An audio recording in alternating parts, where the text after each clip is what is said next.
We are incredibly grateful for all of the opportunities that living this lifestyle has presented to us.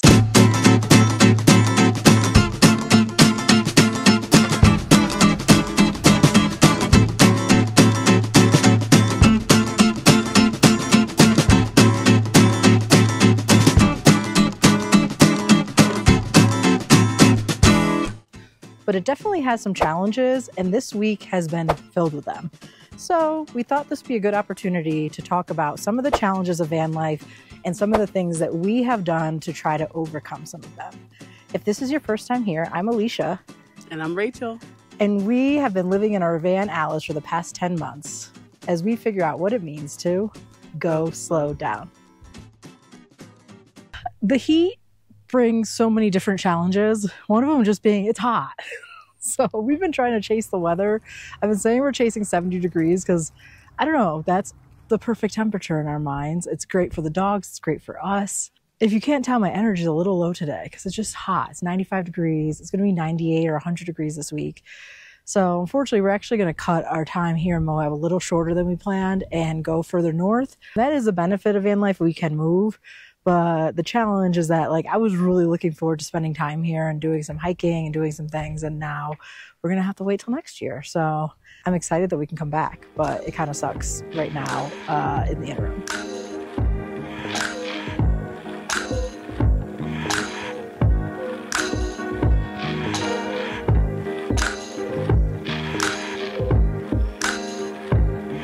Yeah, we weren't going to be doing too much hiking this time around.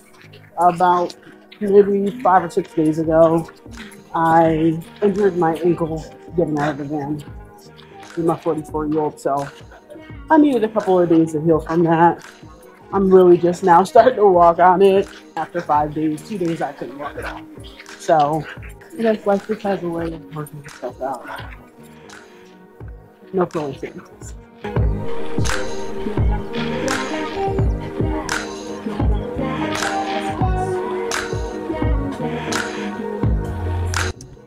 We're just going to go to see Delicate Arch and the windows arches, and the rest we are going to observe from the comfort of this beautiful, beautiful air-conditioned van.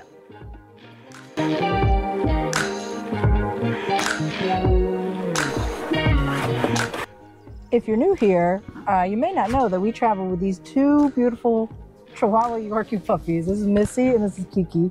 And we always have to be thinking about them. I don't even want to really refer to them as a challenge because we love them, but there's definitely things we always have to keep in mind, especially in this heat. First, we have window covers. We just got these new ones that are magnetic, and they are so much better than these cheap ones that I originally got from Amazon. So glad that we got them. And then we also can run our air conditioner, but that is limited because we only have so much battery power. But thankfully, it keeps the van at least 10 degrees, 15 degrees cooler.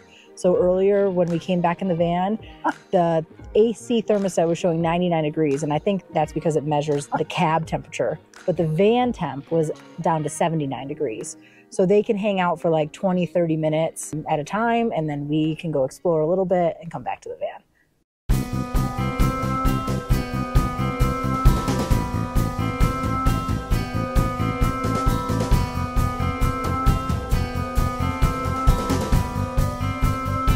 After the scenic drive, we headed to the campgrounds. We had to do something to beat the heat. We had to plug in to use electricity in order to use our air conditioner.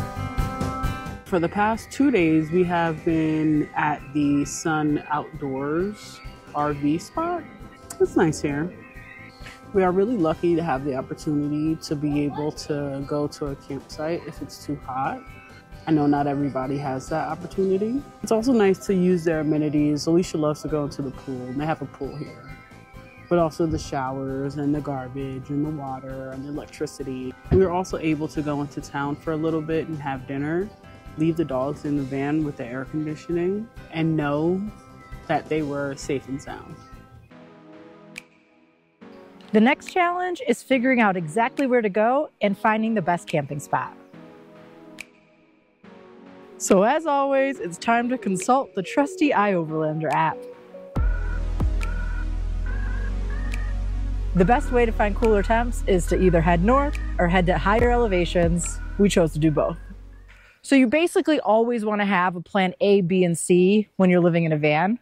In this case, our plan A was to stay at a Walmart parking lot, but we got there, it felt a little sketchy, and so we decided not to stay.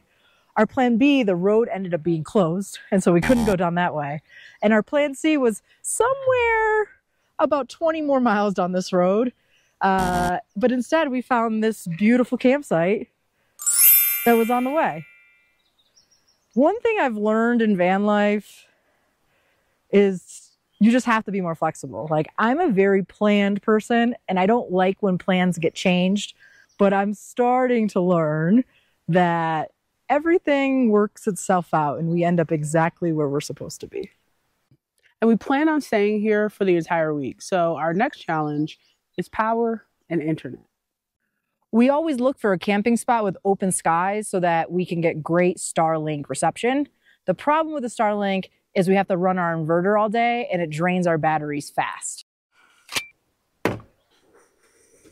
And our solar can't always keep up with the energy loss. So if we get too many cloudy days, we have to figure out plan D, E, F, G, whatever plan it is at that point. So we try to be as energy efficient as possible, which means we are pretty much energy independent, powered by the sun, except on cloudy days.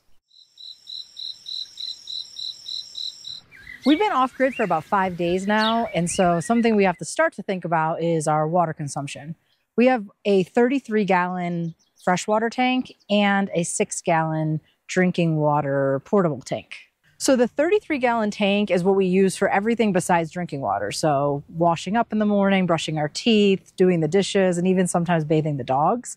We have learned to really conserve water. In the beginning of our journey, we would have to refill the tank probably every 4 or 5 days.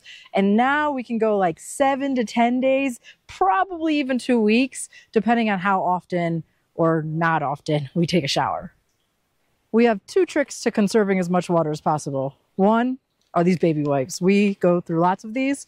We use them to wipe ourselves, wipe the dogs, and overall just try to stay cleaner in between showers.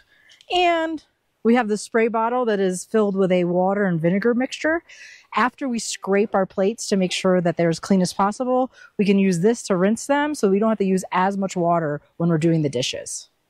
Van life is definitely filled with lots of challenges, some of which we didn't even get to today, like the fact that this van is always dirty and we're constantly cleaning, or the fact that something's always breaking and I'm constantly trying to fix something. But I'm sure we'll have plenty of time to bring you those challenges in future videos. So the moral of the story is you need to plan ahead, you need to be flexible, and most importantly, stay positive, because things are just going to happen and only you can control how you react to them. Yeah, van life turns out to be a lot like regular life. And so we are just learning to roll with the punches and ensure that we are enjoying even the tough moments. Yeah.